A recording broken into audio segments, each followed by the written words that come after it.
क्या आपने कभी ऐसा सुना या सोचा है कि किसी विश्वविद्यालय का शिक्षक अपनी नौकरी छूटने के बाद किसी ऐसे पेशे को अपना जीवन यापन का जरिया बना ले जिसे अमूमन लोग निम्न कार्य समझते हैं। वर्धा विश्वविद्यालय में समाज कार्य के शिक्षक नरेंद्र दिवाकर ने यही किया और आज धोबी जी के नाम से डिजिटल लॉन्ड्री का काम कर रहे हैं। समाज कार्य को पढ़ाने वाले यह शिक्षक सिर्फ दुकान ही नहीं चलाते बल्कि सामाजिक समरसता, समानता और अधिकारों की लड़ाई में बढ़ चढ़कर हिस्सा लेते हैं।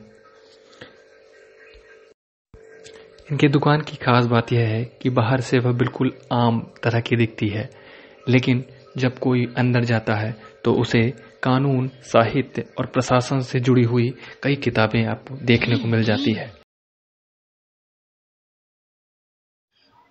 मैं महात्मा गांधी अंतर्राष्ट्रीय हिंदी विश्वविद्यालय वर्धा के क्षेत्रीय केंद्र प्रयागराज, जो कि पहले इलाहाबाद के नाम से ही जाना जाता था,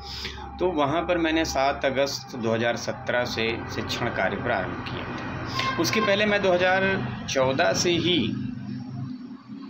14 नहीं बल्कि 13 से महात्मा गांधी अंतर्राष्ट्रीय हिंदी विश्वविद्यालय वर्धा में जब मैं रिसर्च स्कॉलर था, PhD कर रहा था, तब से ही मैंने अध्यापन कार्य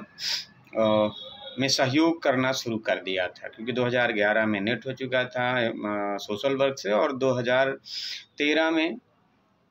ह्यूमन राइट्स एंड ड्यूटीज से नेट हो चुका था।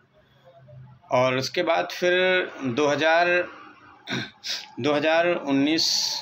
तक मैंने यहाँ पढ़ाया 2 साल, फिर उसके बाद 6 महीने का गैप हुआ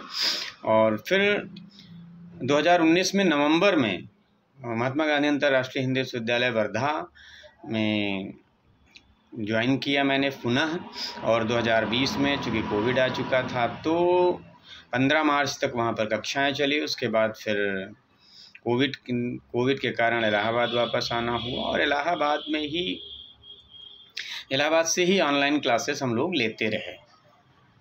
और इसी दौरान चूँकि मेरा रिसर्च का टॉपिक था धोबी समुदाय को लेकर के ही था, इसलिए मैं इस दौरान मैंने घूमने टहलने और रिसर्च के दौरान मैंने पाया कि लोगों में किसी भी व्यवसाय को, ख़ास तौर से जो जातिगत आधारित पेशे हैं, उन पेशों को लेकर के बड़ा हीनता बोध है।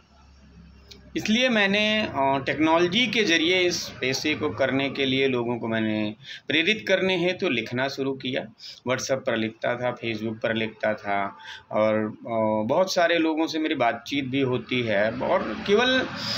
कम पढ़े लिखे लोगों ही नहीं बल्कि बहुत ज़्यादा पढ़े लिखे लोगों में, जो कि अधिकारी भी हैं या सरकार उच्च पदों पर आसीन हैं, उनके मन में भी जो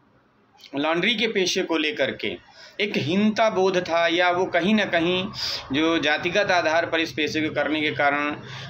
अनटचेबिलिटी या यूँ कहें कि भेदभाव का जो सामना करना पड़ता है, इसके कारण उन लोगों में हीनता बोध आना स्वाभाविक था। तो मैंने इसी दौरान डिसाइड किया कि